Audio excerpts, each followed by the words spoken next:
Bienvenidos a la trinchera de los libros, donde la batalla por llegar a ustedes nunca se detiene, porque en esta trinchera los libros siempre disparan primero. Y en esta trinchera yo sí que marco el lugar.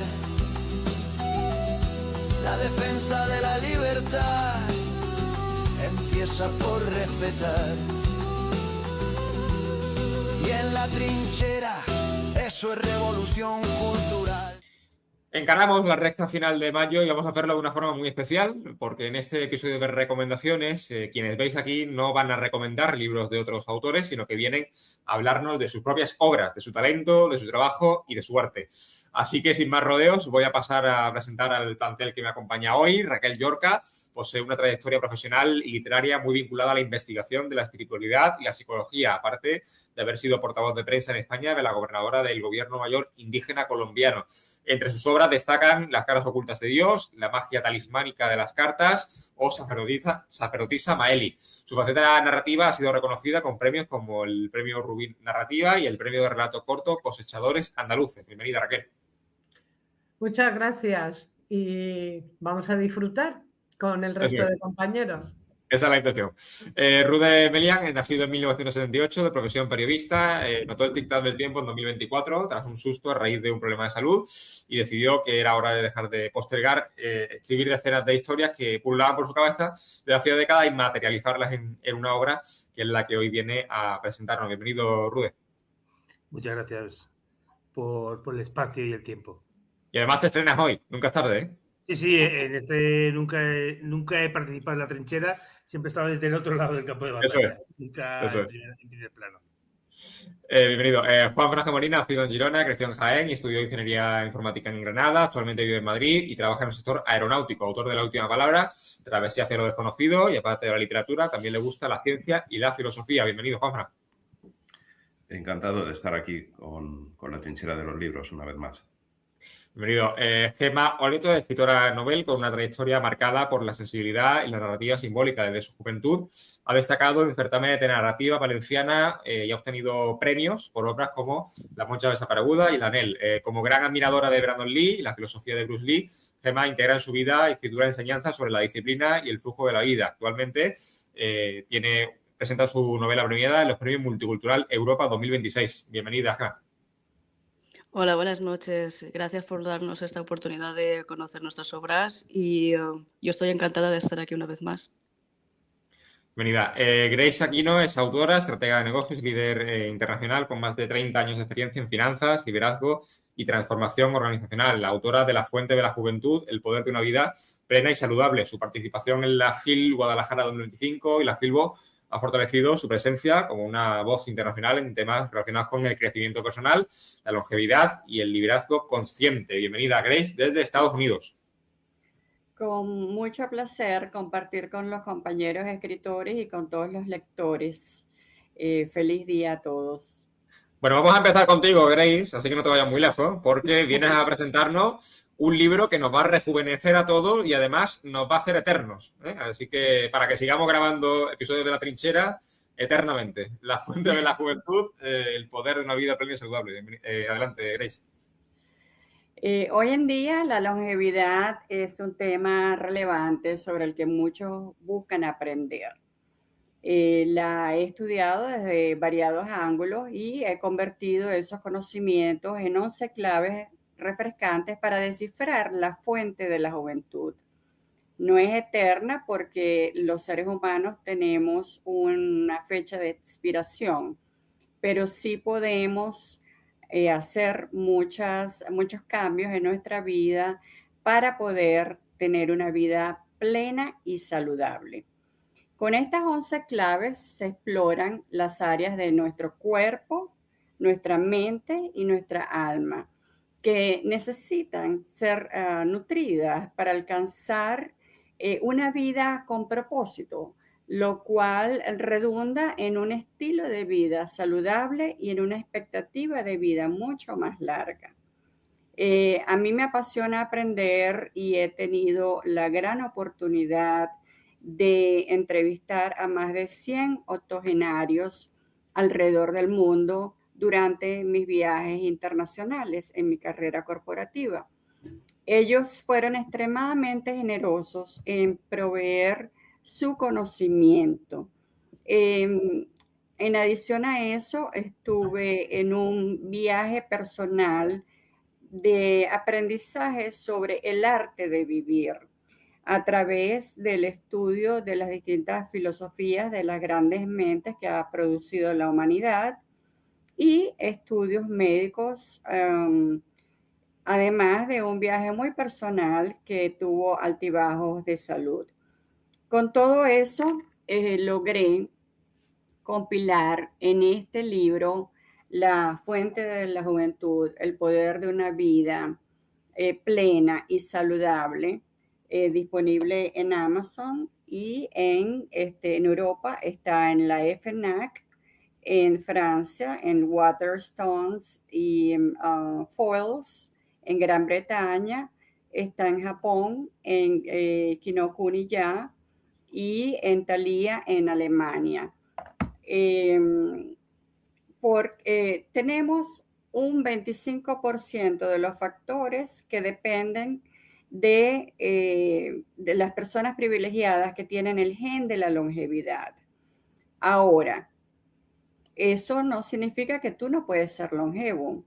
Todavía el 75% restante puede llegar a más de 80 años de edad si empiezan a seguir un tipo de vida holística en el cual incorporan distintas prácticas diarias a fin de tener esa vida productiva y saludable que todos tenemos, evitando las condiciones crónicas que reducen altamente nuestra vida y nuestra manera de vivir la vida. Entonces, ¿te sientes abrumado por la diversidad de información que existe en la internet y en los medios? ¿Sabes qué información realmente tiene sentido? ¿Cómo puedes seguir el camino holístico? Las respuestas están en el libro, a través de todo este conocimiento que se ha logrado poner en esas 11 claves. Entonces, esto es una llamada para que cambies tu perspectiva de vida y comiences a tratar de aceptar el envejecimiento como una manera de envejecer con gracia, aceptando la sabiduría que ya está afuera, pero que a través de un estudio bastante denso y prolongado se logró poner de una forma entretenida, con citas, con versículos bíblicos, con música, con ejercicios y sobre todo con consejos prácticos a seguir de una manera muy condensada para que no te aburra y de verdad sí lo puedas comenzar a hacer. Pues vamos a pasar a la ronda de preguntas. Grey, yo tengo una, además muy curiosa porque has comentado que son 11 claves y claro, de todo el aprendizaje que tú has atesorado con el proceso creativo de esta obra, ¿a cuántos años dirías que vas a llegar tú? No sé si esos consejos de longevidad lo has aplicado en tu vida, claro, lo ideal es aplicarlo en tu vida. Correcto, de hecho lo aplico en mi vida. Hasta hace un tiempito yo llegué a un estado, una condición física de dolor crónico diario insoportable y perdí la capacidad de hablar, perdí la capacidad de tipear, la capacidad de escribir, no podía utilizar el computador, logré vencer la diabetes 2, la tensión alta, el dolor crónico. Entonces, yo lo que digo en el libro lo he practicado y de hecho algunos de mis anteriores doctores me han dicho, pues tú eres la persona perfecta para escribir un libro así, porque de verdad que eres un ejemplo de cómo los hábitos diarios pueden cambiar la salud en una persona. Y en cuanto a qué edad pienso yo que pueda llegar, de acuerdo a la longevidad de mis padres, podría llegar a los 90 y tantos. Ellos tienen 88 años en la actualidad y tienen la mente Bueno, impresionante. Son campeones del Wordle. Hacemos competencias a diario y siempre me ganan. Hasta los 90 y tanto participando en la trinchera son muchos años, Grace. Sí, entonces, obviamente, yo estoy en la rama de seguros y bienes raíces, aparte de ser consultora de negocio. Entonces, en la parte de seguros de vida, se entiende que no todos pasamos al otro mundo de forma natural. A veces los accidentes se anteponen y es uno de los obstáculos de llegar a la longevidad. Entonces, suponiendo que no hubieran accidentes,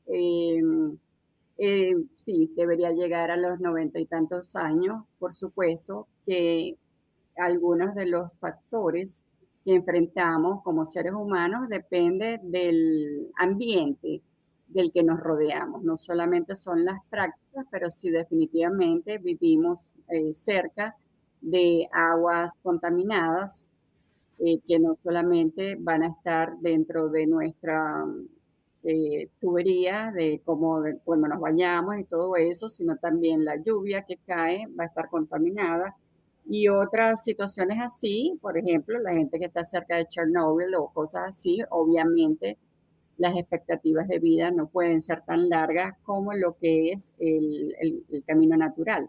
Y por eso hay ciertas zonas geográficas en el mundo donde se consiguen que hay personas que tienen la tendencia a vivir muchísimos más años, porque el ambiente y la cultura, ambos, hacen que sigan las prácticas, los hábitos, y también viven en lugares que se prestan a vivir un ambiente cerca de la naturaleza, que ayuda muchísimo.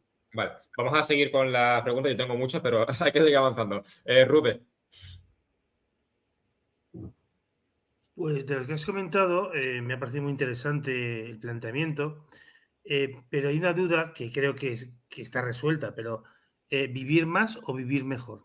O las dos cosas. Bueno, precisamente por eso se llama una vida plena y saludable, porque bajo esta concepción no es simplemente vivir más tiempo con una artritis súper dolorosa y que le quita al ser humano ciertas condiciones de vida, o vivir con una diabetes tipo 2 o tipo 1, que luego empiezan las amputaciones, o vivir con dolor crónico, con migraña, con fibromialgia y otras condiciones que son bastante difíciles de llevar el día a día. La idea es poder superar todo eso para tener una vida plena, que también involucra no solamente la parte de salud física, sino también la parte de salud mental y plenitud en el sentido que tengamos un propósito de vida, que es la parte mental. Porque si no hay propósito de vida y sufrimos de ansiedad o de depresión, tampoco es una vida plena. Entonces tiene que abarcar esos tres factores. Juanfran. Has hablado de 11 principios y has hablado tanto de principios que benefician al cuerpo como los que benefician a la mente. ¿Destacarías uno sobre los demás para empezar poco a poco? Me parece excelente tu pregunta, Juanfran. Uno de los que quizás Gemma va a estar de acuerdo es la resiliencia. Esa es una de las llaves que viene más que otras filosofías del estoicismo.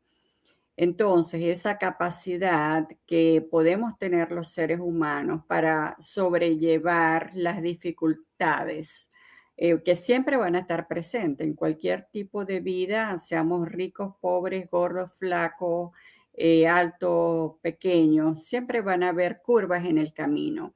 Y el ser humano tiene que aprender que tiene bajo su control el cómo reacciona a las situaciones. Nadie controla los sentimientos, pero tú. Entonces, cuando logramos fortalecernos internamente y tener esa resiliencia, pueden venir huracanes, terremotos, tragedias tremendas, y sin embargo, estar en una cárcel y a pesar de todo eso, podemos sobrellevar esas situaciones y hacer algo positivo de eso, o sea, convertir las circunstancias malas en situaciones que algo benefician y hasta de forma positiva, lo que se llama hacer de las cosas malas lecciones. Raquel. Bueno, Grace, mira, me ha llamado la atención cuando has dicho que esas 11 claves las has trabajado cuerpo, mente y alma. ¿Qué hacemos con las emociones? O sea, en tu libro explicas cómo deshacer los nudos emocionales, que es lo que origina que el plano mental se desequilibre, tanto el cuerpo físico y también el alma. ¿Hay alguna clave que tú comentes específicamente sobre lo que es el control o la creación también de emociones nuevas? Correcto. Entonces, me encanta tu pregunta, Raquel, porque de ese tema hay pero muchísimo que abordar. Y entre las prácticas que se mencionan en el libro, porque este es un libro para tener en la mesa de noche, no es un libro para leer solamente y después de ponerlo en la biblioteca y ya, no. Es un libro para agarrarlo nuevamente y decir, ok, estoy deprimida, estoy ansiosa, estoy, bueno, muy, muy baja en energía, tengo el cortisol muy alto, etcétera. ¿Qué hago? Entonces ahí te dice una lista de cosas que puedes hacer. Entre ellas está cómo practicar el agradecimiento, que es una de las grandes prácticas para poder hacerle un switch, un reset a la mente y dejar de que la mente, ese ciclo en que la mente se enfoca en un solo pensamiento y sigue y luego se puede convertir en cosas peores que afectan y se somatiza hacia el cuerpo. La práctica de la respiración. Y por eso también contiene, cada clave tiene ejercicios específicos que pueden ir para poder en la nutrición, en la digestión, en el sueño, en las distintas partes del libro se explica ejercicios junto con la música que colabora a que se manejen las emociones.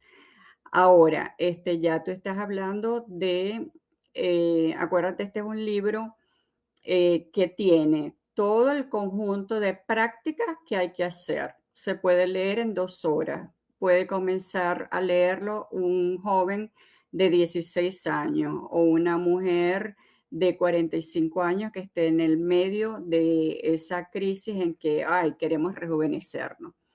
Pero desde el principio, si una persona lo agarra a los 16 años, se puede beneficiar y empezar a hacer ese manejo de emociones y aprender las cosas que puede evitar a través de los años. Vale, el tema que tú hablas es larguísimo, entonces no me voy a ahondar porque me encantaría continuar la conversación contigo luego. Sí. Gemma, adelante. Hola, buenas noches, Grace. Me ha encantado tu presentación. Yo quería preguntarte una cosa. Has comentado que has realizado un estudio entrevistando a personas mayores. Si tuvieras que destacar alguna característica que tuviesen en común de esas entrevistas que tú has hecho, ¿cuál sería?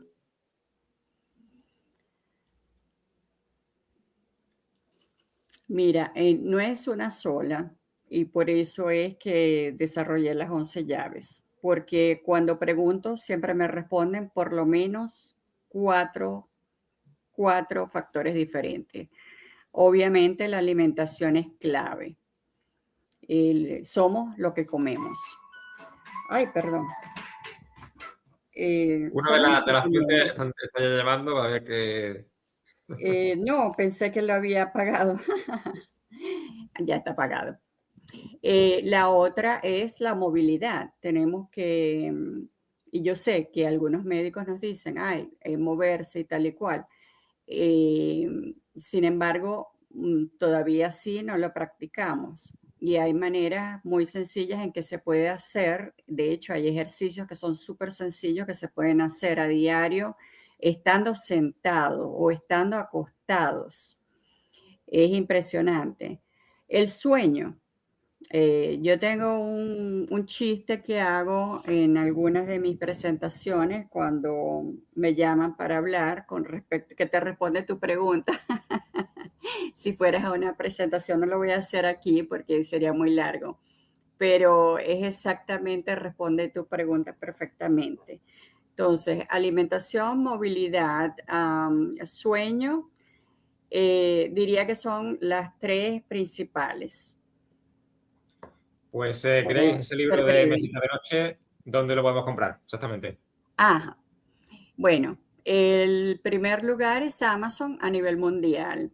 En Europa está en Francia, en la FNAC, en el Book Depository a nivel internacional, en cualquier parte del mundo, en Waterstones y Foils en Gran Bretaña, en Thalia en Alemania y en ay, siempre se me olvida, Kinokuniya.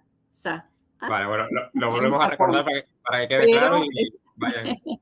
la versión en español viene pronto, señores, Ah, que es la de que momento se solo en llama, inglés. esta es The Fountain of Youth, The Power to a Healthy and Well-Lived Life.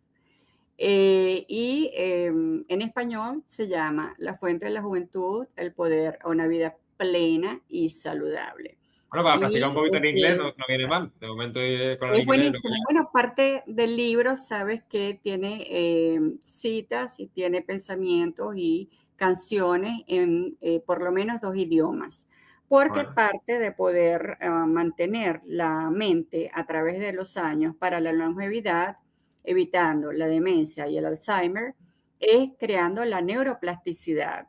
Entonces, eso se logra hacer a través de aprendizajes diarios o prácticas diarias, que una de ellas puede ser aprender idiomas. Así todo. que, bueno, con el libro viene el Pues, playlist que está pues, disponible en Spotify y es súper divertido, se los recomiendo a pues, Grace, todos. muchísimas gracias por la recomendación. Pasamos ahora a Rude, que nos va a hablar de La Dama Blanca. Adelante, Rude. Bueno, pues quiero invitaros en la Dama Blanca pues, al continente de la Antártida. Os enseño un poquito el libro para que veáis cómo es. ¿Vale?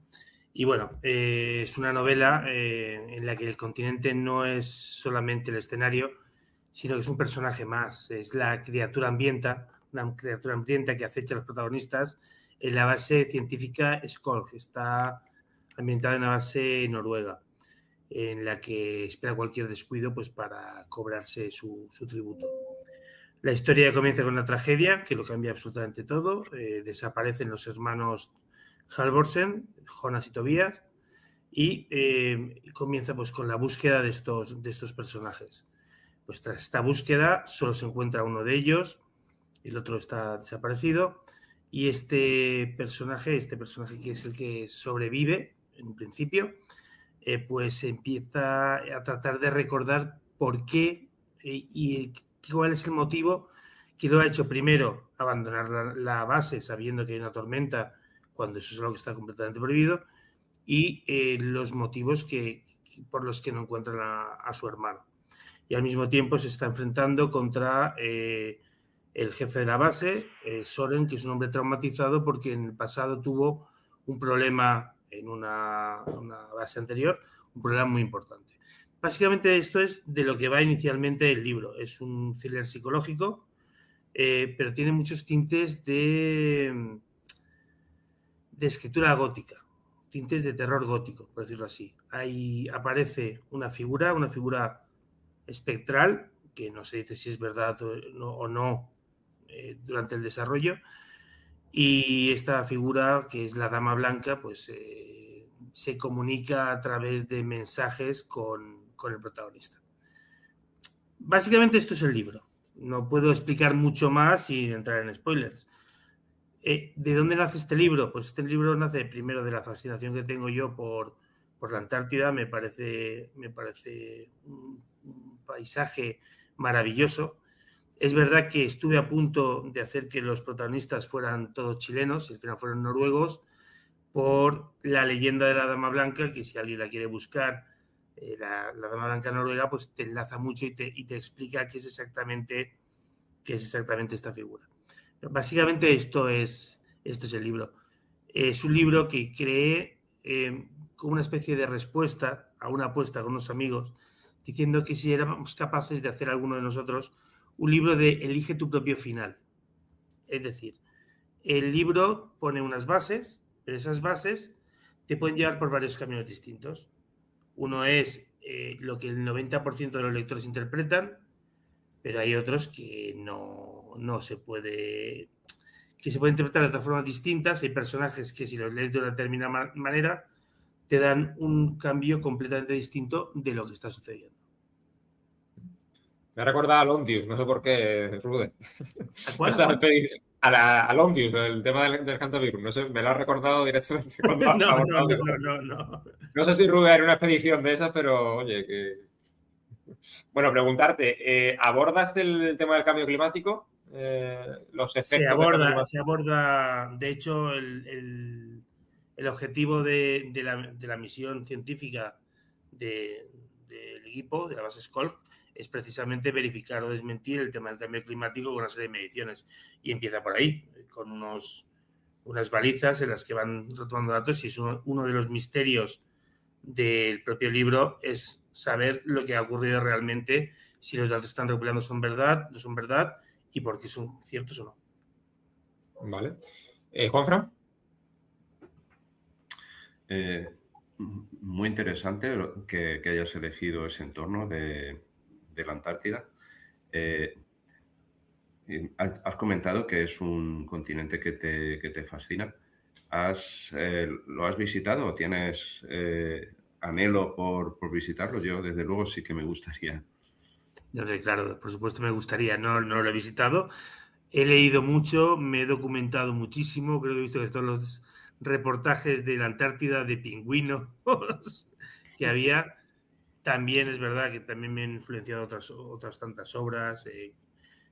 Cualquiera que lea mi libro, aunque no tiene nada que ver el planteamiento de fondo, le recuerda siempre a otras dos obras. Una es La Cosa, la película de John Carpenter, y lo otro es El terror de Dan Simmons, que está ambientada en el Ártico.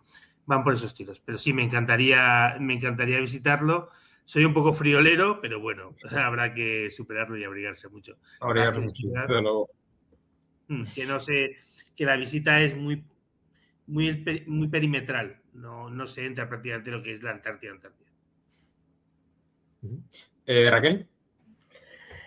Bueno, Rude, yo, si me permites, tengo dos cosas cortitas que tú ya creo que has contestado. Si te habías documentado de las miles, hay muchísimas historias de Dama Blanca de distintas maneras, y comentarte que yo tuve una experiencia.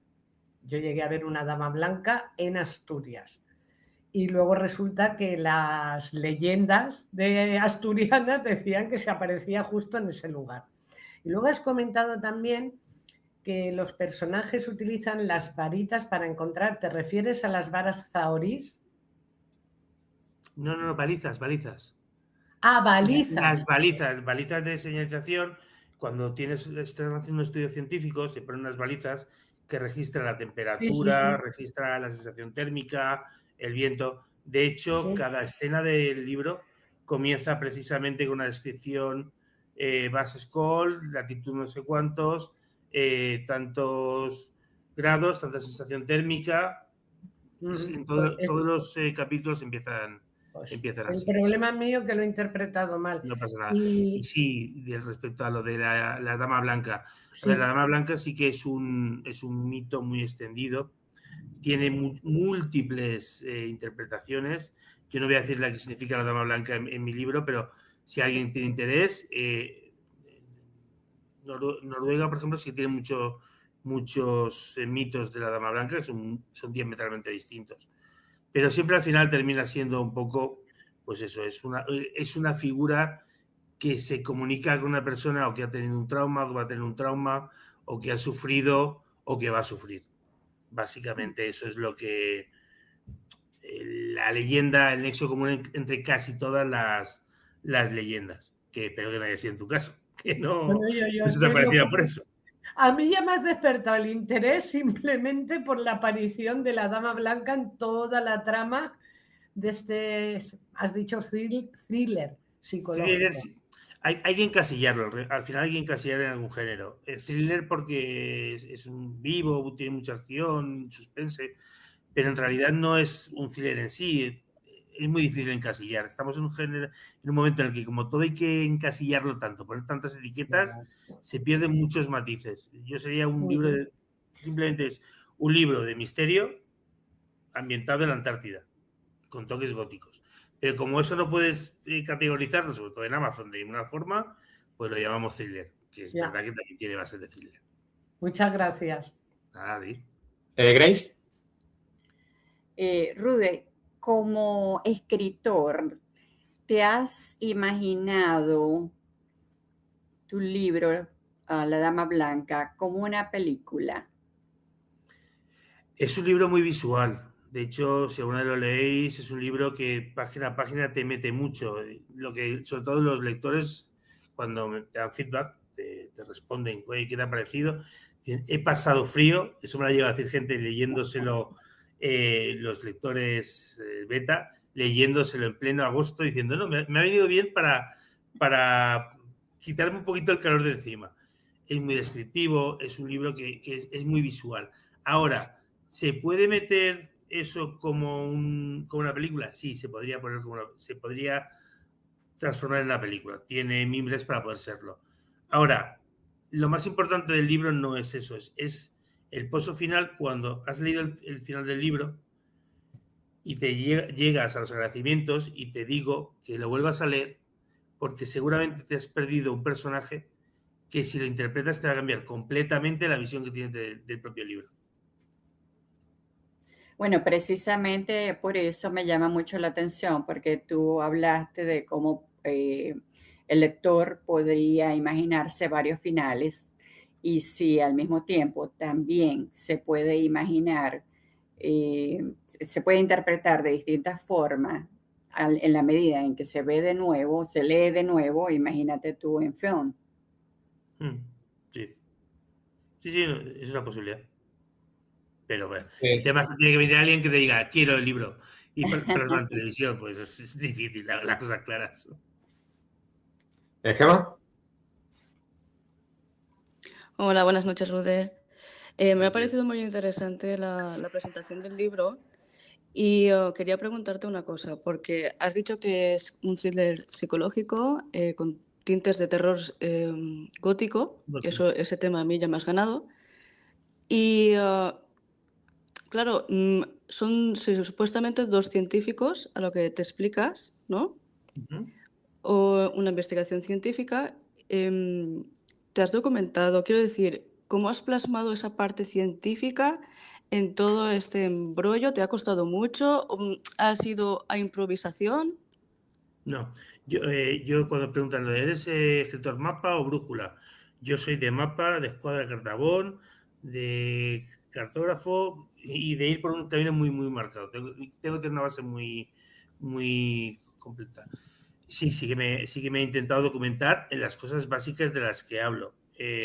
Si de algo no sé, intento no meterme, porque al final se te ven las costuras. Y si no sé y puedo documentarme, me documento, y si no puedo, pues no me documento. Me he documentado mucho un tema médico que sucede en la obra. Me he documentado mucho, pues, cómo en lo que comen los noruegos, lo que se comen las bases, en la composición de las bases, en el tema del cambio climático y demás. Se toca muy de refilón. No es un tema en el que se entra demasiado, porque es lo que genera, pero no se entra al detalle en ese aspecto. Bueno, Pues Rude, me ha entrado Sí, frío, sí. así que como me ha entrado frío, lo recomendamos de luego. Gracias, ¿eh? Muchas gracias. Dejamos aquí esa recomendación de Rude, lo podemos comprar, entiendo, en Amazon, ¿no? Sí, correcto, se puede comprar en Amazon y también en Plumasi, que también está disponible por tiendas. Perfecto. Pues dejamos esa recomendación de Rude, la dama blanca. Vamos a coger aire, que ahora viene Raquel con su sacerdotisa, así que vámonos a publicidad unos segundos y ahora volvemos. Un apartamento situado en lo más profundo de una extraña urbanización. Una serie de habitaciones que encierran cada una relatos poco comunes. Cada cuarto encierra una pequeña biblioteca donde se esconden manuscritos que harán despertar la imaginación. Una selección de historias que darán una doble vuelta de tuerca a nuestro mundo real. Iluso el que se adentre en sus pasillos y sus rincones sin caer en la magia de sus cuentos. Por un rato. Por unos meses. ¿Por unos años? ¿O por toda una eternidad? El apartamento de los relatos, de Raquel Sánchez López. Bueno, pues ya estamos de vuelta. Raquel Llorca viene a hablarnos de su obra Sacerdotisa Maeli. Deleítanos con esta obra tan interesante. Bueno, pues como el libro no está publicado, si comparto pantalla, ¿lo fastidio, Samuel? Mejor así, hazlo mejor así. Sí, sí. Pues nada, pues así, más Sí. o menos. Porque todavía no lo he sacado en papel. Estoy sacando ahora mismo otro, lo tengo a la venta en formato electrónico en la web de la editorial mía, que es en escuelamaelis.es. Entras ahí y ya directamente en tienda lo encontráis. Bueno, Sacerdotisa Maeli ha visto la luz ahora porque me he esperado 40 años para sacarlo.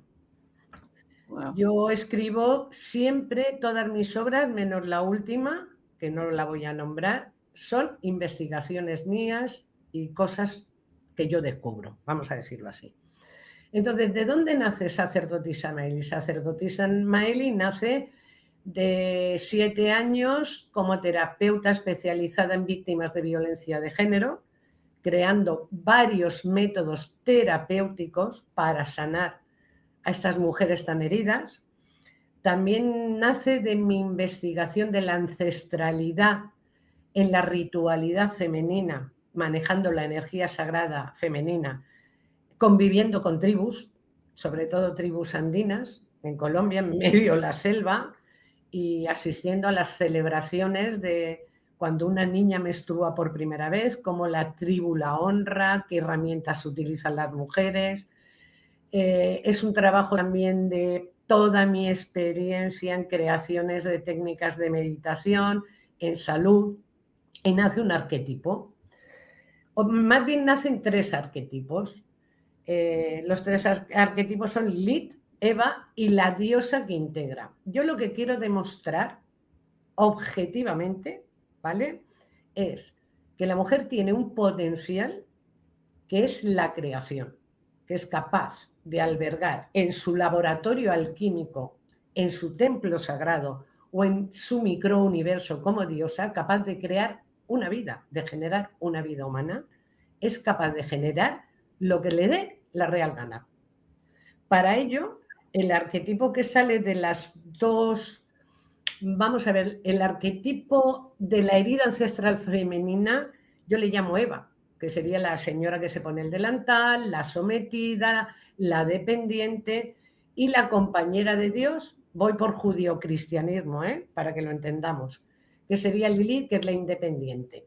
Lilith gobierna el alma y la mente, y Eva las emociones y el cuerpo. Si ambas están equilibradas al 50%, nace la diosa, la integradora, que es María, y nace el poder creador. Y ese poder creador es: yo no admito una omnipotencia superior a mí, porque si admito algo superior a mí, ya no puedo crear nada en mi microuniverso. Soy libre pensadora, soy libre sentidora, no tengo roles, no tengo patrones, no tengo creencias, son las mías propias. No voy a aceptar nada de fuera.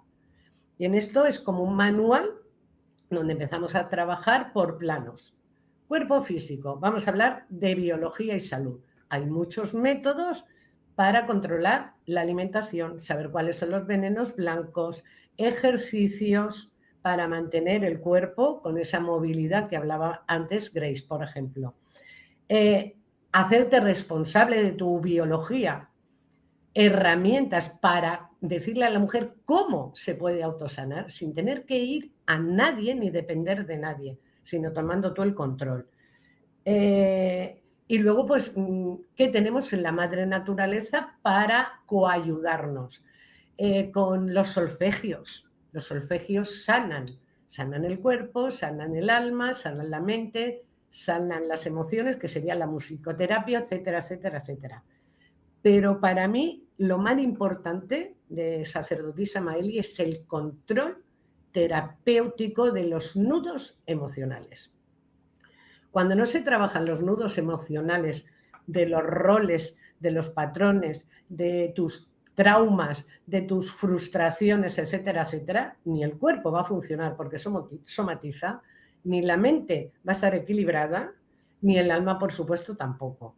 Entonces hay varias técnicas que he descubierto y llevé a la práctica 7 años con las víctimas, todos mis métodos, que son varios. Hay uno que se hace con tarot, hay otro que se hace con cábala, hay otro que se hace con astrología, que es muy curioso, hay otro que se hace a través de 7 técnicas que he creado de meditación, cada una con una finalidad distinta. Cuando ya entramos en la mente, trabajamos control mental, proyección astral, aprender a proyectarse voluntariamente, siendo consciente de ello, para trabajar el alma. Luego, lo más curioso es la ritualidad. La ritualidad ha sido lo que a mí más me ha retrasado en decidir publicar el libro, porque es un estudio de campo muy científico. Cogimos una ginecóloga, una matrona y una psicosexóloga y la bruja en cuestión, que es moi. Hicimos un estudio durante 10 años con las pacientes voluntarias de las consultas privadas de estas doctoras. Y lo que yo aprendí con las tribus, en ancestralidad, en energía sagrada femenina, fue ofrecer parte de la sangre menstrual a la madre tierra, es decir, en un campo o en una maceta. Se llegó a comprobar objetivamente que estas mujeres controlaban sus ciclos menstruales, ya no era de 28, de 30, de 23 días. Se reducía mucho la intensidad de los dolores menstruales. Mujeres que en 10 años no han tenido ningún problema, ni una inflamación de ovario, ni un acceso tubovárico, ni un pólipo en el útero. Se han quedado embarazadas cuando han querido y les ha dado la real, me encanta decir esto, la real gana. Partos naturales, ni siquiera con una oxitocina, ni nada de nada de nada. No han tenido quistes fibroglandulares en el pecho. ¿Dónde está la explicación científica? En ningún lado. Solamente tenemos los datos del estudio, pero esto, objetividad, no tiene ninguna. Por lo que está claro que la ritualidad ancestral para manejar la energía sagrada femenina sana el alma, sana la mente, sana el cuerpo y sana las emociones. Porque si no tenemos todo esto totalmente equilibrado e integrado, las otras terapias no valen para nada. Lo tengo comprobado. Yo llevo trabajando por y para la mujer desde que tenía 18 años y acabo de cumplir 65. Entonces es un manual, yo le digo manual, pero es para que la mujer recuerde que tiene ese poder de creación, que es capaz de escribir el guión de su propia vida y hacer hágase, y se hace. Se trabaja mucho con ritualidad lunar. Es muy espectacular cuando se hacen los círculos de mujeres para manejar la energía sagrada femenina y se siembra tu deseo en luna nueva, representado por una lenteja. Te vas con tu macetita a casa. Y cosechamos en luna llena. El 100% de las mujeres llegan al círculo de luna llena diciendo, esto es magia. No me hablaba con mi hermano desde hace 30 años y se ha puesto en contacto conmigo. O no conseguí un trabajo en no sé cuánto tiempo y he tenido 5 entrevistas de trabajo en 14 días, que es el ciclo lunar de luna nueva a luna llena. El libro está lleno de muchas metodologías a disposición de la mujer para que la mujer no dependa ni de un coach, ni de un psicólogo, ni de un terapeuta, ni de un maestro espiritual, porque eso la limita. Para que ella conozca estas herramientas, las tenga en sus manos, controle su vida y todos sus planos y pueda ser plenamente feliz. Porque lo que yo sí que tengo comprobado... Vamos a pasar, Raquel, ya a la ronda de preguntas para ir un poco respondiendo a los compañeros. Yo te quería hacer una, porque claro, los conceptos que tú abordas, alma, bruja, espíritu, rituales, la gente escéptica, ¿qué le decimos? Porque hay gente que no cree en este tipo de cuestiones espirituales o de otra dimensión. ¿Cómo llegamos a esa gente escéptica?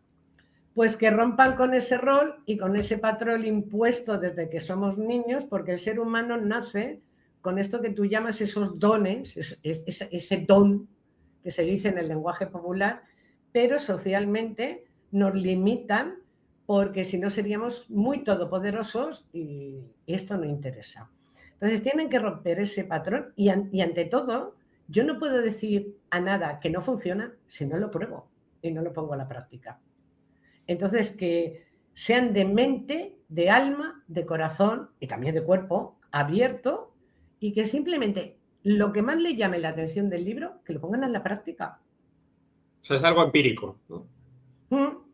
Simplemente hay que ponerlo en la práctica, porque es que lo acabo de decir. Cuando haces el estudio que he comentado de la ritualidad del sangrado menstrual, es que dices, vamos a ver, es que estoy viendo el efecto, pero ¿dónde está la explicación?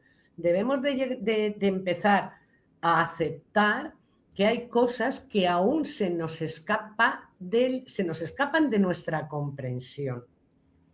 Y si no los ponemos en la práctica, no nos estamos dando la oportunidad de llegar a comprobar si es cierto o no. Y ante la duda... Grace. Muy interesante tu libro, Raquel. Primero que todo, me pregunto si el estudio del que hablas es con respecto a la menstruación de la mujer y los efectos es en la parte andina, o sea, la parte indígena andina, o si involucra la vida contemporánea. Y por otra parte, ¿cómo explicarías el no tener nudos desde el principio, en lugar de ver el posterior después de que se hacen los nudos? ¿Cómo podemos prevenir el que esos nudos no existan en la sociedad moderna? Bien, Grace, gracias. Mira, respecto a tu primera pregunta, lo que se hace dentro del capítulo, que es uno, de la ritualidad lo que hacemos es recuperar una sabiduría perdida y adaptarla al mundo de hoy, que es lo que nos interesa. ¿Vale? Entonces, mira, hay una cosa muy curiosa dentro del estudio que hicimos en colegios e institutos, que cuando les preguntabas a las adolescentes cómo vivían la menstruación, yo me horrorizaba, que era, perdón por la palabra, pero es que eso es una mierda. Yo no quiero tener la menstruación, es un castigo, es un horror. Entonces, cuando yo hice eso, dije, hay que hacer un programa de energía sagrada femenina para adolescentes y jóvenes, para que cambien su visión, acepten esto como un bien sagrado. Quiero contestarte brevemente. Y la otra pregunta me decías de los nudos, ¿no? Emocionales, ¿vale? Los nudos emocionales se trabajan con terapias. Las terapias que yo he creado no tuve más remedio que fuesen muy eficaces, pero eficaces. Son brutales, también tengo que decirlo, porque así se acortan en el tiempo. Yo no puedo permitirme como mujer y terapeuta responsable de mujeres que los maridos las han acuchillado, que han tenido que salir con el niño, con el bebé, aquí a nuestra casa de acogida. Retrasarlas en el tiempo, porque cuanto más retrasas una terapia emocional, y estoy yéndome al extremo, ¿no? Con este sector de mujeres, pierden la esperanza. Ya cogen el rol de víctima para el resto de sus días. Si no creas una terapia rápida y eficaz, la mujer pierde la esperanza, pierde la ilusión, pierde todo. Entonces, las técnicas que hay terapéuticas son muy fuertes, muy impactantes y sobre todo se provoca, voy a decir, en la paciente que el terapeuta no sea el que le diga qué le pasa, sino que el terapeuta provoque que ella misma diga, me pasa esto, porque va a tener más credibilidad para ella misma y reacciona antes y se produce ese clic, ese atisbo de conciencia que le permite sanar ese nudo emocional. Vale. ¿Gemma?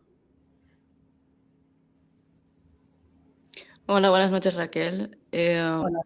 Antes estábamos comentando sobre lo de los rituales de menstruación. Yo he comentado también anteriormente que sufro fibromialgia. De hecho, hace 6 años que me la diagnosticaron y la tengo desde los 18, 19, porque incluso yo siendo músico a pasacalle salía con las manos enmendadas y todo, y no me encontraba nada hasta que no me surgió una crisis que no me podía ni levantar de la cama, no me encontraron nada. Entonces, yo quería preguntarte, de estas pacientes, o si has tenido pacientes con fibromialgia, ¿el problema ha sido más emocional o cómo catalogarías estos pacientes o qué caso, qué patrón has visto que haya repetido? Mira, cuando hablamos de lo que es la salud, ¿vale? Yo cuando trabajo con temas de salud, siempre busco el nudo emocional.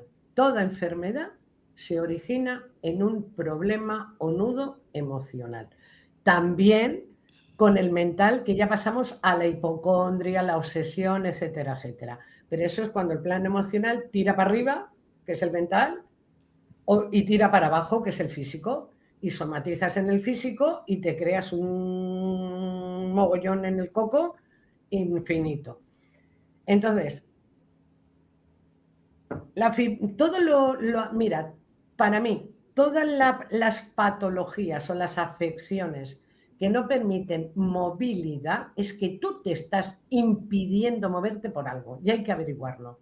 Y luego tratarlo biológicamente, porque aquí no se trata de tener una varita mágica, abracadabra. Se trabaja paralelamente con las emociones y con el cuerpo. Por ejemplo, la fibromialgia y la osteoporosis se puede sanar única y exclusivamente bebiendo agua de mar. Hay que saberla recoger, cuidado, no hablo de la embotellada, porque ahí ya tendría que hacer una crítica dura, que me la voy a ahorrar. Si tienes posibilidades, creo que vives en Valencia, has dicho. Sí, yo así tengo, es. por ejemplo, vídeos en mi canal de YouTube del agua de mar, de cómo recogerla, de cómo beberla, que no puedes beber más de... Y a la misma vez empezar a hacer ayuno intermitente para limpiar el cuerpo. Es un trabajo paralelo, ¿vale? En el libro tú te puedes hasta llegar a aplicar esa terapia, porque lo explico. Que dependiendo de cuál sea la afección o la dolencia o la enfermedad que aparece en el plano físico, ¿qué tienes que mirarte? Y sentarte es una técnica terapéutica creada por mí que se llama espejarse. Te tienes que sentar frente a un espejo, seguir las pautas que se explican en el libro, encuentras el nudo emocional, empiezas a trabajarlo y también el físico, sobre todo en la alimentación. quitar los venenos blancos, azúcares, harinas, etcétera, etcétera, hacer ejercicio. Raquel, tenemos que seguir avanzando, ¿vale? Para ir acotando un poquito la información. Es que la respuesta es muy larga y hay que dejarla aquí. Totalmente. Rubén. Bueno, pues para simplificar todo, una pregunta muy pragmática. ¿Qué es Maeli? Muy buena. Pues mira, Maeli es el principio de todo. Yo soy astróloga y me doy cuenta de una cosa en astrología y se crean los 3 pilares de todo esto, que es lo que he dicho antes, los arquetipos de Lilith, Eva y María. Entonces, Ma de María, E de Eva y Li de Lilith, Maeli, que es la mujer completa o la diosa, o como se suele decir, desde hace años, la mujer empoderada. Perfecto, muchas gracias. Juanfran. Has hablado de referencias a las religiones judio-cristianas y estoy seguro pues que también tienes referencias a otras religiones y me pregunto, por ejemplo, pues qué conexión tiene con las religiones dármicas. ¿Con las que has dicho? Las religiones dármicas. Mira,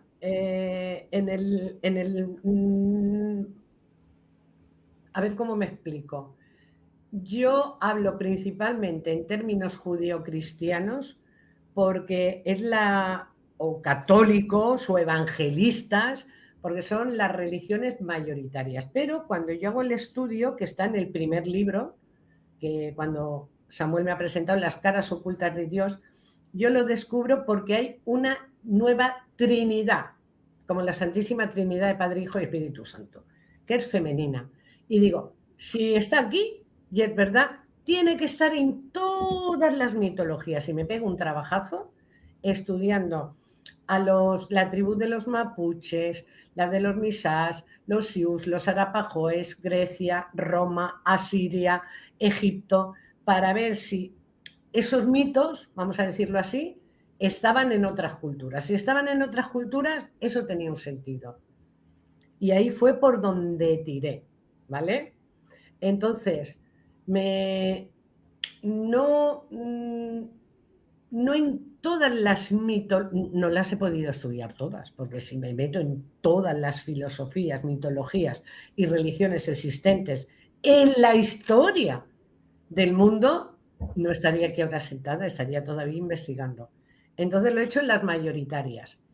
En Sacerdotisa Maeli no viene explicado, pero sí en el libro donde yo descubro esto, que descubro la Trinidad femenina también y la andrógina, hay una tabla comparativa de cada arquetipo que hemos hablado de judio-cristianismo. María equivale a tal diosa en Grecia, en Roma, en tal, en más cual. Y eso es lo que te puedo comentar así a nivel general. No sé si te he respondido. Sí, me has respondido. Muchas gracias. Pues, Raquel, muchísimas gracias por esa recomendación. ¿Cuándo van a poder leer los posibles lectores? Pues mira, el libro está a la venta desde hace 3 meses. Como he dicho, en escuelamaelis.es, en el menú pincha en tienda y es el primero que sale. En electrónico, porque estoy con el tema de imprimir en papel, pero es que claro, no... por eso digo, en físico nos mamen una estimación. En físico, cuando consiga vencer las barreras que tú ya sabes, que hemos comentado por privado, saldrá. Y lo anunciaremos aquí contigo, Samuel. Por supuesto. Pues muchísimas gracias, Raquel. Vamos a continuar ahora con Juanfran, que nos habla de La última palabra, un libro ya viejo conocido. Adelante, Juanfran. Bueno, pues La última palabra, que es este libro que lo tengo aquí. La última palabra, Travesía hacia lo desconocido. Es un libro que en los primeros capítulos describe un mundo distópico, no muy lejano a nuestro mundo actual, podría ser pues, apenas unos 5 o 10 años. en el que se ha degradado aún más el medio ambiente y esa degradación pues, ha tenido algunas consecuencias geopolíticas, ¿no? Han caído pues, algunas potencias actuales y han surgido otras potencias nuevas. Ha predominado una nueva potencia en Sudamérica porque en este momento en el que el agua potable es un recurso pues, muy valioso, ya mucho más valioso que la energía, resulta pues, que los países que tienen glaciares, que conservan glaciares a pesar del calentamiento global, pues tienen una ventaja sobre otras potencias que han caído. Y en Chile y en Argentina pues tienen en los Andes muchos glaciares y además geopolíticamente pues están en disposición de controlar la Antártida, sobre todo si otras potencias europeas o norteamericanas ya no tienen el papel que tenían. Entonces, tampoco me extiendo mucho en esa situación distópica. El caso es que esta nueva potencia pues, tiene una tecnología que no tienen otros países, porque como la novela es de ciencia ficción y evoluciona pues, hacia un viaje espacial apoyado pues, en un recurso científico que hoy por hoy no existe, que es la propulsión con antimateria. Entonces, para que el viaje sea más o menos interesante desde el punto de vista de literatura, esta expedición pues, la ponemos a viajar a una velocidad cercana a la velocidad de la luz, pues entre un 80 y un 85%, y aún así, limitándonos a ir solo a la estrella más cercana, pues un viaje así pues, le va a llevar unos 5 años. Y no puede ser menos porque la propia luz tarda 4 y pico años en ir y en llegar desde la estrella más cercana. Entonces, la novela evoluciona en una aventura espacial de ciencia ficción dura quiere decir pues apoyada todo lo que se puede en la ciencia, permitiéndote algunas licencias para que tenga recorrido literario, ¿no?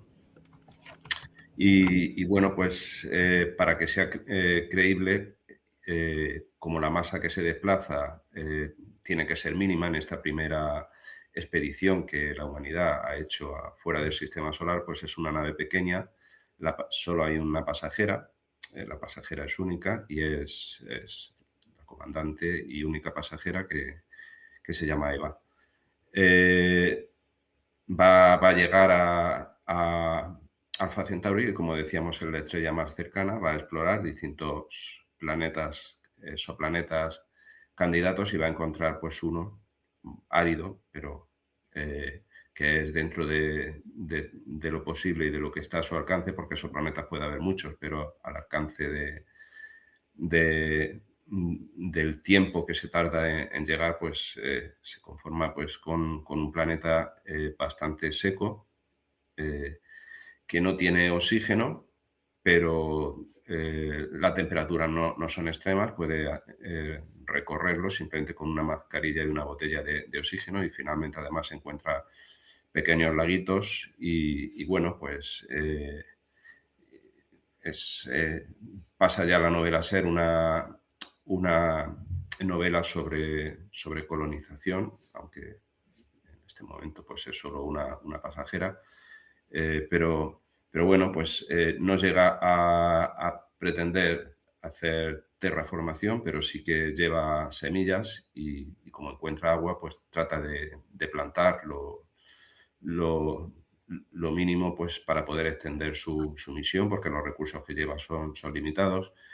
También construye con un compresor de la nave, pues construye un artefacto para poder recargar su reserva de oxígeno. No es difícil porque como hay monóxido de nitrógeno, pues solamente tiene que separar el nitrógeno del oxígeno. Bueno, el caso es que es viable. Y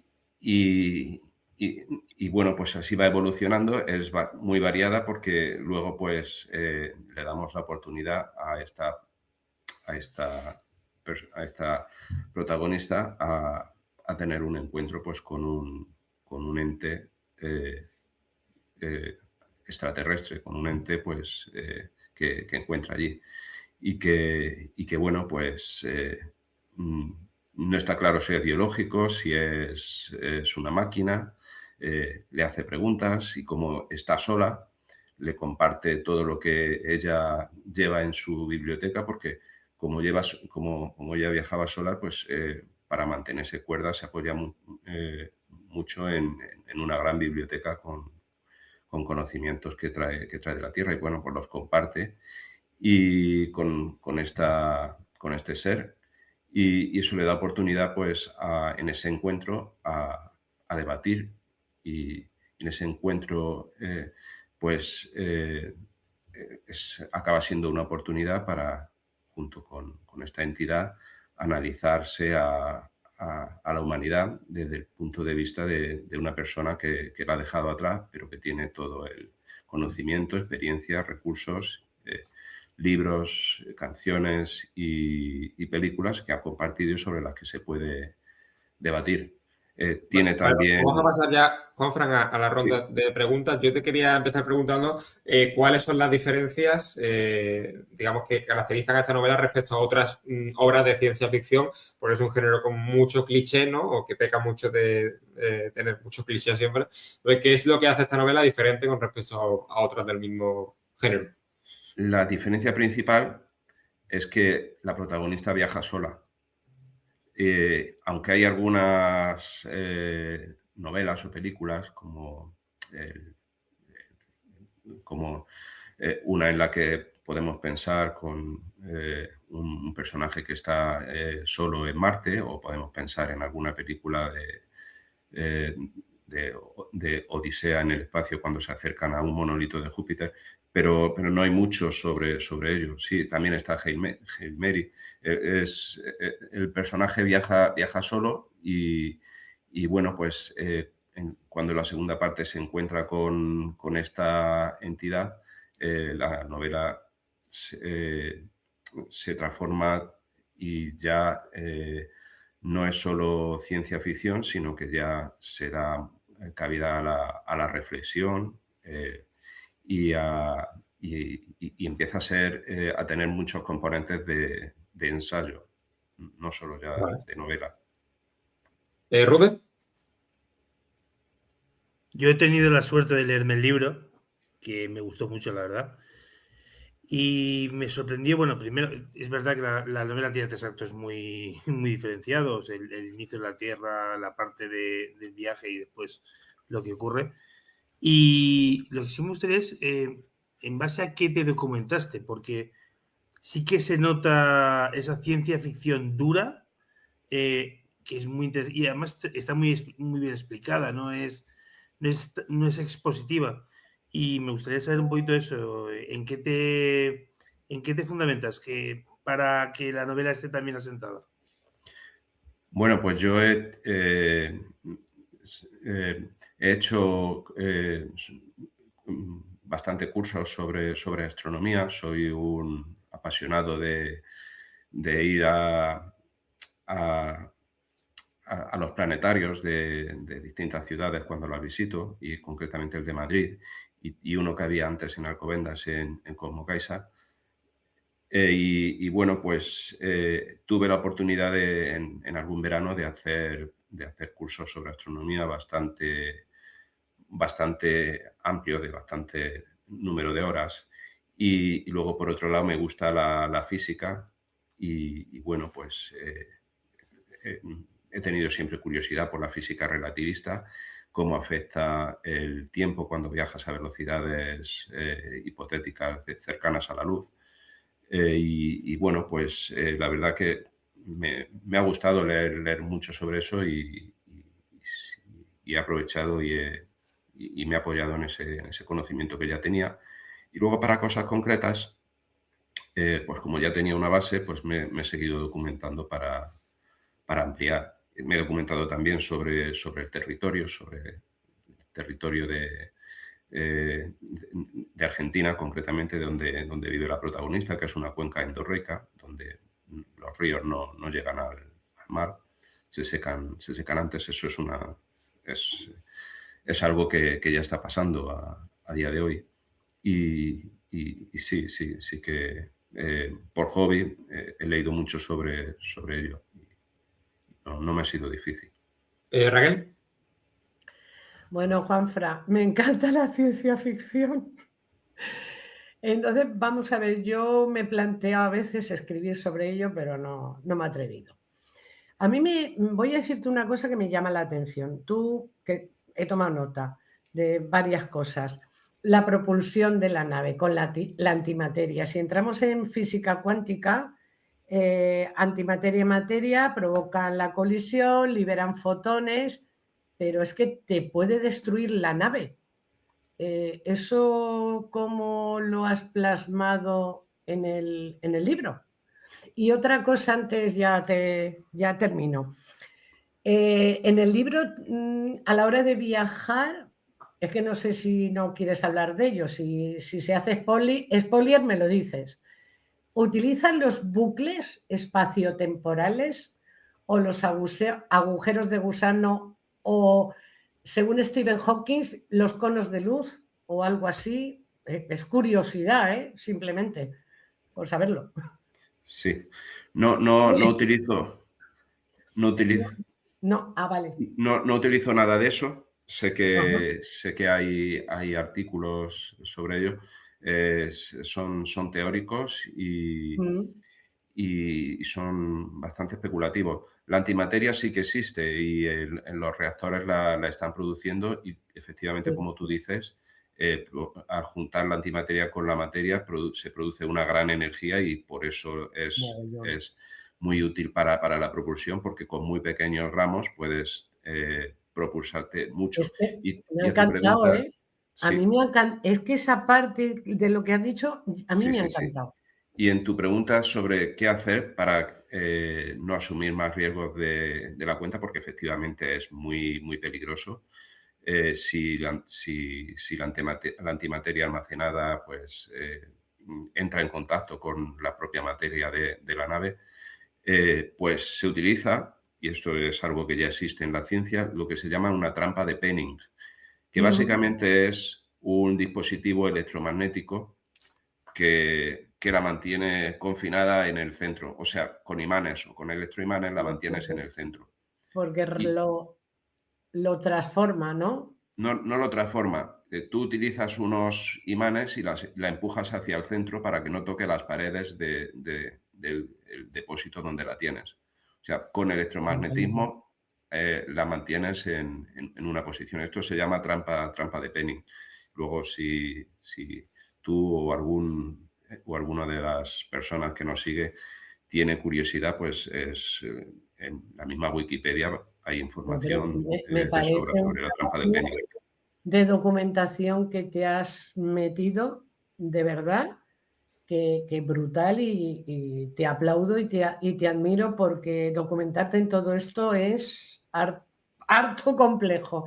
Así que ya tienes una Vale. seguidora más, ¿vale? Muchas Pasamos a gracias. Gema. Y Gema, intenta ajustar un poco la cámara si puedes. Que se te corta un poco la cabeza. Hola, Juanfran. Un poquito más lejos. Bueno, Gema, que se te corta un poco la cabeza. ¿Puedes ajustar la cámara?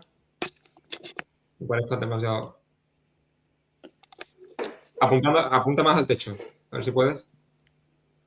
Ahora. Un poquito mejor. Ahí. Perfecto.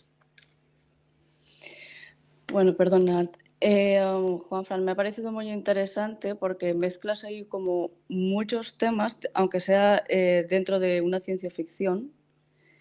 Y claro, yo quería preguntarte, ¿hay alguna de estas corrientes que tú has tomado para crear tu libro que a ti te haya cautivado más?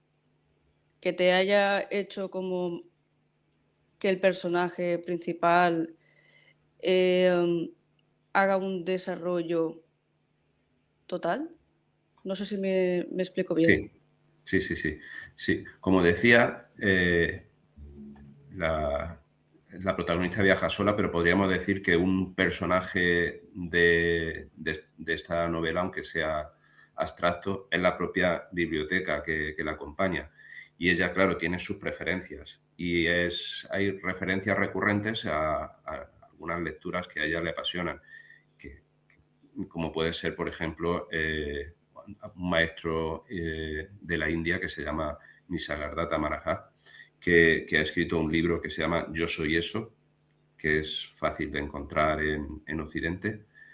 Y bueno, yo la verdad que lo leí y después de ese leí muchos otros de este autor y leí muchas otras cosas de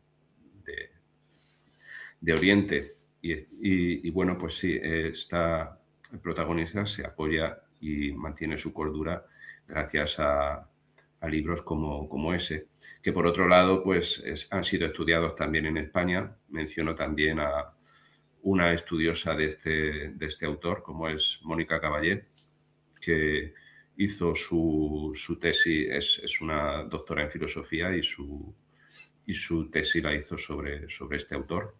Y por suerte, pues su tesis está disponible gratis en la web de la universidad y que creo que es la Complutense. En la novela lo menciono, aunque también lo ha publicado con otro título en una editorial. Es un tocho de unas 1000 y pico páginas.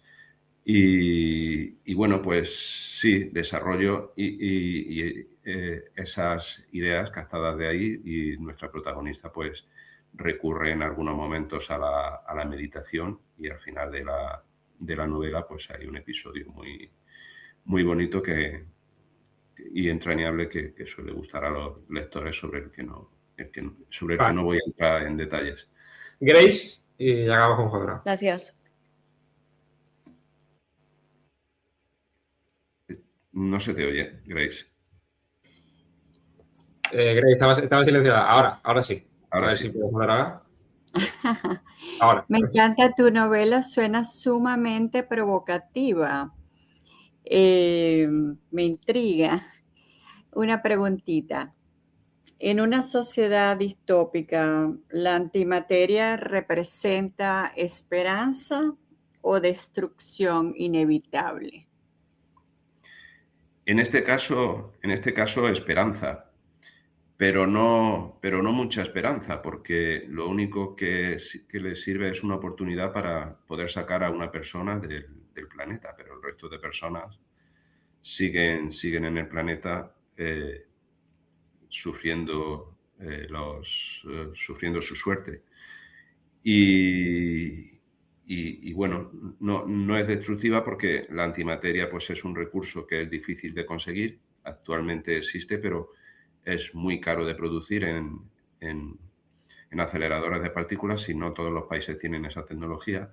Menciono también que otra forma de conseguirla es cogiéndola del cinturón de Van Hale, que es una especie de capa que hay en la atmósfera, una capa magnética, precisamente la que produce las auroras boreales, y que es también una forma en la que propongo que se recolecte la antimateria. Como no existe en cantidades suficientes, pues no se puede producir un cataclismo. El cataclismo ya es más bien climático, evolutivo, y que va llegando poco a poco, de estos que se van instalando sin que nos demos cuenta. Cuéntame una cosa, ¿por qué elegiste muy brevemente, porque tenemos que pasar ya a Gemma, ¿vale? Sí. Perdón. Muy brevemente, por favor. Sí, dilo, Grace, pero muy brevemente, ¿vale? Ok, es rapidita. ¿Por qué elegiste una protagonista en lugar de un protagonista? Pues elegí una protagonista en lugar de un protagonista, pues porque ya hay muchas historias con un protagonista, y porque pienso que todo lo que hace un hombre también lo puede hacer una mujer. Y en este caso, pues nos salimos del estándar y lo hice así. ¿Por qué no? Excelente, me encanta. Pues, Juanfran, muchísimas gracias. Se puede comprar en Amazon, ¿cierto? Kindle y tapa blanda, no sé si tapa dura creo que no. Sí, ¿También? sí. Tenemos la edición de Avant y tengo también otra versión actualizada en la que pone aquí, en vez de Avant, pone edición 2026, y que la tenemos en Amazon en tapa blanda, tapa dura y por supuesto en versión electrónica, y estamos trabajando en tenerla en audiolibro en un futuro próximo. Pues, Juanfran, muchísimas gracias. Dejamos ahí la recomendación, la última palabra. Y ahora vamos con Gemma Oreto para terminar Más allá del alma. Adelante, Gemma. Hola, buenas noches a todos. Bueno, pues voy a presentar mi libro. Aquí lo podéis ver. No sé si se verá bien o se refleja mucho. Sí, ahí, bueno, se refleja, ¿no? Más sí, o menos, ¿no? Mucho Bueno, brillo, sí. voy a ver si puedo quitar. Pero supongo que será por el... Sí, será por el brillo. Sí, se ve un poco la silueta. Sí, vale. Bueno, pues como he comentado también antes en un pequeño debate que estábamos teniendo los compis, mi libro es un relato muy influenciado primero por experiencias personales, pero que yo misma he adornado con simbología, ¿vale? Quería tratar de plasmar lo intangible de una manera tangible. Es un libro con mucha simbología espiritual también, y la historia cuenta una confesión íntima entre una abuela y una nieta, porque la nieta pues, ha sufrido el típico desengaño amoroso juvenil y entra como en un pequeño bucle de depresión, y su abuela pues se abre con ella de una manera que nunca ha hecho con nadie, contándole su historia de amor. ¿Cuál es la controversia aquí? Que no es una típica historia de amor natural, normal, que conocemos. Aquí la relación empieza él estando muerto, ¿vale? No se conocían de nada. Es la típica alma que cuando muere busca a su otra mitad, aunque no lo haya conocido en vida. Es un alma espejo. Entonces, él trata de 1000 maneras simbólicas y espirituales contactar con ella. Y claro, ella lo pasa bastante mal porque, claro, tú no puedes normalizar algo que de contarlo ya tanto como la familia o como la sociedad te van a etiquetar, y no de muy buenas maneras, ¿no? Entonces, me he basado de mucha metafísica, me he documentado en metafísica espiritual también, aparte de que me he basado en teorías filosóficas como los estoicos, como la resiliencia Wewater. Como es un tema que es un amor que trasciende la muerte, y como he dicho también es un tributo al personaje de Eric Draven en la película de The Crow, El Cuervo, alguien que viene de la muerte para buscar justicia, y sobre todo es, creo que, un tema bastante profundo y muy difícil muchas veces de plasmar. Yo creo que aquí la controversia precisamente es eso, es buscar que estos personajes profundicen, lleguen al lector. Porque creo que es muy difícil muchas veces entrar en estos temas, y más si uno no tiene la mente abierta, como anteriormente ha dicho Raquel. A mí, la verdad, me ayudó mucho a sanar, porque yo escribí este libro, lo reedité, porque fue durante un proceso de duelo de varias personas que en ese camino a mí me faltaron, entristecí aún más de lo que yo ya llevaba. Y claro, lo reedité porque en él pongo el nombre de algunos personajes, como por ejemplo el de la nieta, que se llama Noelia. Es un tributo a una amiga mía que falleció de cáncer y yo no me pude despedir, me enteré meses después, ¿sabéis? Y mi personaje, bueno, cuando se lee diréis, la protagonista se llama Gemma y él se llama Brandon. No uso tal cual el nombre Brandon Lee, que es el comercial, no por nada, sino porque creo que no hay que mezclar narrativas personales ni nada, y es algo simbólico, quiero decir, es un homenaje. Entonces, pues me he basado mucho en tener un lenguaje bastante simbólico y respetuoso. Y me ha costado bastante escribirlo porque, claro, siempre estás... ¿Esto cómo lo plasmo? Claro, ¿cómo das a entender, por ejemplo, al lector que a través de una canción de radio él te está indicando cualquier cosa? Pues tienes que buscar muchas maneras de que la gente lo pueda comprender.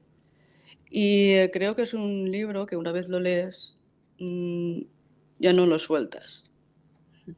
Engancha desde el principio. Y no lo digo yo ni por lucirme ni por nada. Digo porque es de estos libros que una vez lo lees y lo vuelves a leer, siempre te va a emocionar.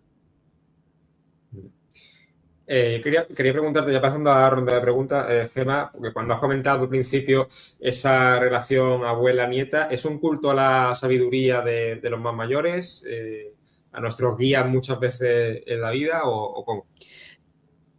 Pues la verdad que sí, la verdad es que sí, ese es el punto, pero también es un homenaje a mi abuela, como he comentado anteriormente. Mi abuela fue principalmente el motor de este libro. Cuando ella falleció, que lo tuve que reeditar como homenaje para ella, es cuando yo añadí el personaje de la abuela.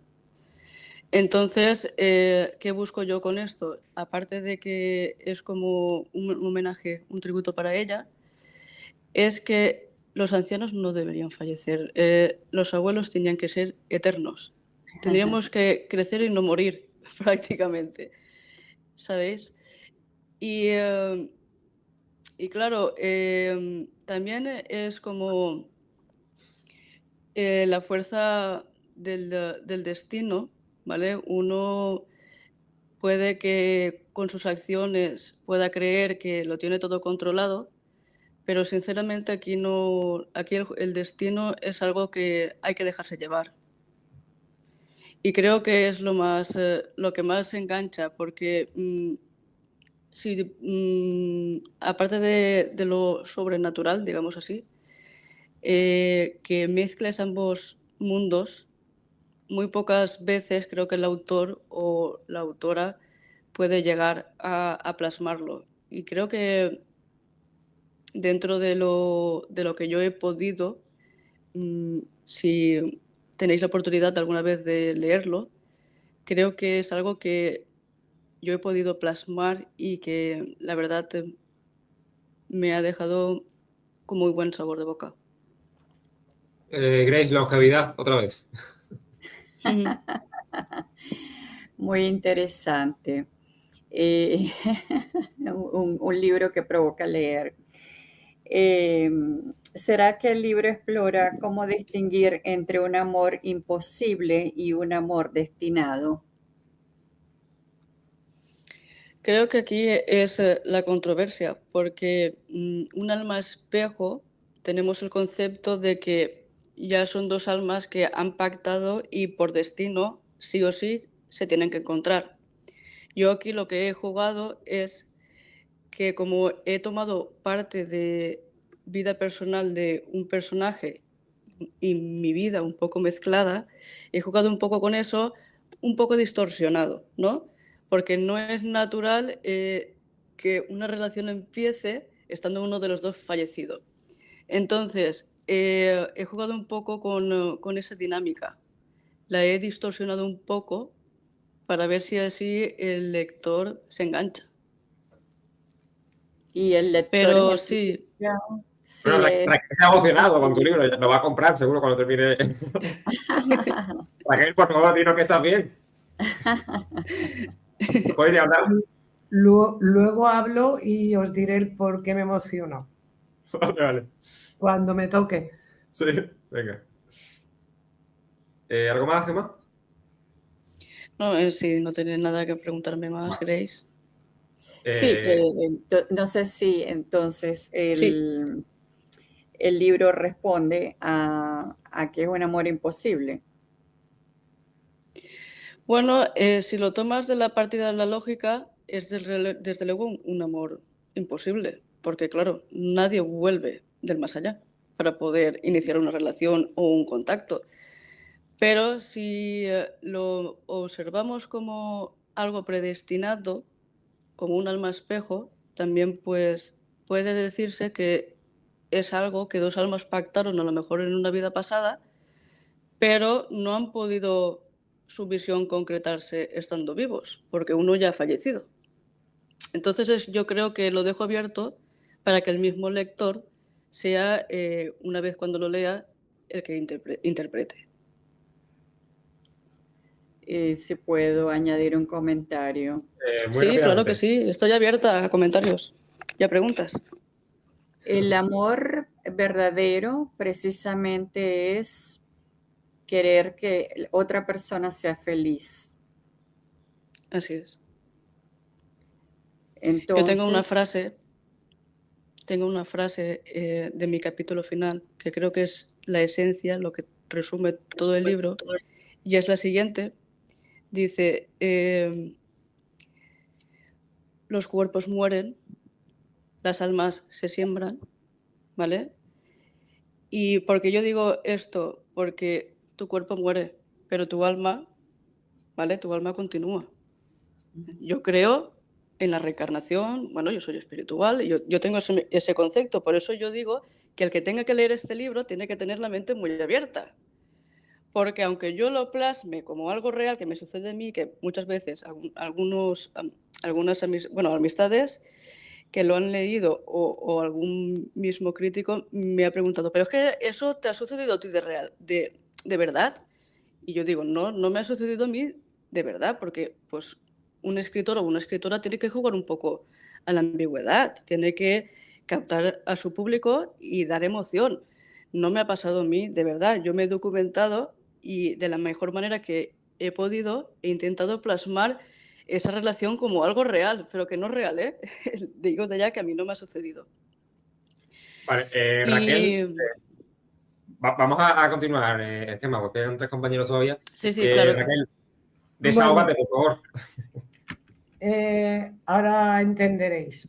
Estoy bastante emocionada porque es que tu libro lo voy a leer y lo siento por vosotros, el primero. Te voy a decir por qué. Yo tengo mujeres, 3 nietas. La mayor de 20 años, sigue una de 16 y otra de 13.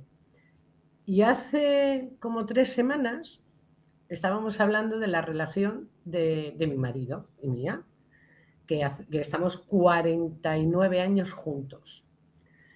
Y entonces me estaba recordando esa conversación, que le estábamos, la portavoz era yo, pero mi marido estaba ahí sentado con nosotros y estábamos comentando ese encuentro que cuando nos encontramos nos reconocimos, que es lo que tú estás diciendo. Y es algo que si no tienes la mente abierta es muy difícil que la gente, el lector, lo integre como algo real y verdadero.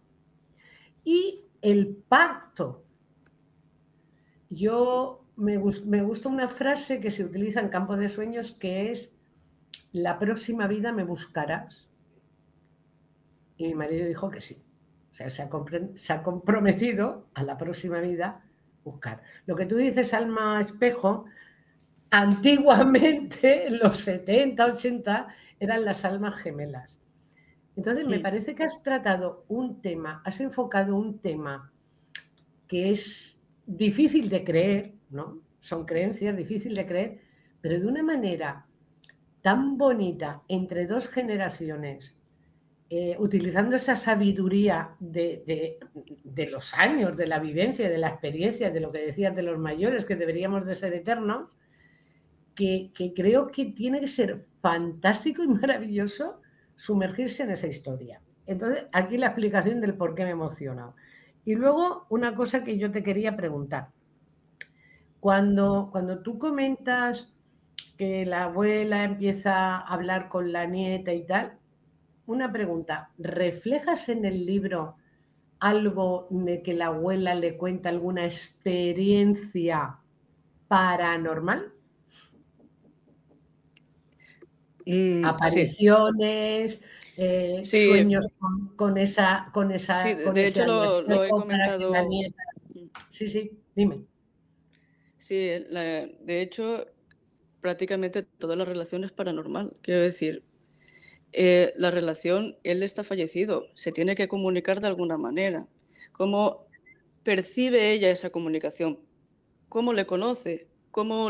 Pues a través de simbolismos, plumas que de casualidad ella observa que aparecen, canciones a través de la radio que parece que sean respuestas al pensamiento que ella tiene.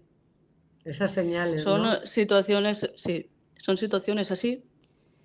Y la verdad, que claro, que cómo plasmas que algo, digamos, que es comunicación telepática, lo formalices como una comunicación normal. Bueno, pues he tratado de la mejor manera posible hacerlo. Pero claro, el lector no se lo cree. Tiene que la difícil misión ya no de comprender la situación, sino yo creo que de imaginarlo, porque claro, yo lo puedo comentar de la mejor manera posible, pero tienes que tener esa mente abierta, que es lo que hemos venido diciendo. No, yo en realidad este libro no sabía ni cómo encasillarlo. Tiene tantos estilismos porque he mezclado ahí todo lo que a mí me ha gustado, que a mí me ha influenciado durante mi vida prácticamente. Pues entonces el realismo mágico. Intenta alejarte porque nuestros espectadores no te van a ver porque se te va a cortar la cara. Intenta alejarte más la cámara para no quedarte más centrada. Gemma, aleja la cámara. Dime. Aleja el dispositivo de la cámara. Que eso que dices de estilismos, yo te voy a dar mi opinión. Creo que no es un estilismo, creo que eres tú, estás reflejando tú. A ver, yo he comentado que es mi vida muy simbolizada. Ahora se ha rotado. Gemma, no sé si puedes solucionarlo, se te ha cambiado la... Luego la gente no cree en la magia. Samuel. Sí, eso es magia. Para que veas. Eso es magia y se la ha quedado ahí, la vemos al revés. Eso lo certifico yo, que ya me pusieron hace muchos años el apodo de la bruja de los electrodomésticos en televisión. ¿Qué has hecho, Raquel? ¿Qué has hecho? No hablo. Encima que te ha emocionado, le haces eso. Es que me voy a callar, porque ese es otro libro que ya presentaré, así que me callo, pero que mírala, se ha quedado congelada. Se ha quedado congelada y no sé si podrá volver en sí. Qué fuerte, ¿eh? No sé, vamos a darle unos segundos y si no tendremos que cerrar el episodio porque parece que ha tenido algún problema de conexión o algo. Se ha salido. Bueno, daros las gracias a los 5. Gemma, que se ha tenido que salir, algún problema de conexión que habrá tenido. Le damos las gracias de aquí. Y también a Rude, Juan, Frank, Raquel y Grace por habernos acompañado y haber compartido sobre vuestras obras tan interesantes. Las recomendamos todas. Y bueno, se nos ha quedado un episodio muy espiritual, muy emotivo también. Así que... gracias a Raquel y también a Gemma y por supuesto a Grace. Vamos a ser más longevos los que hemos participado, así que bueno, habéis tenido suerte simplemente, ya está, no es cuestión de suerte. Y los espectadores también serán más longevos, los que nos vean y se queden hasta el final. Los futuros Matusalén. Eso es. Pues compañeros, muchísimas gracias. ¿Verdad? Y en el mes de mayo no podemos dejar de mencionar a todas las mamás. Como se dijo aquí, la fuente de vida son las mujeres. Así que un saludo a todas las madres, a todas las figuras maternas, a las madrinas y es un mes que también es como la prebienvenida del verano y se celebra en los Estados Unidos el Día Memorial, que es la celebración de todas las personas que han fallecido a raíz de un conflicto bélico. Así Tenemos que grabar en Estados Unidos, Grace. por Queda otra pendiente. parte, Sí. el mes de la salud mental, ojo. Así que un placer haber compartido con todos ustedes hermosas las obras. Muchísimas gracias, Grace. Gracias a todos. Muchas gracias. Muchas gracias.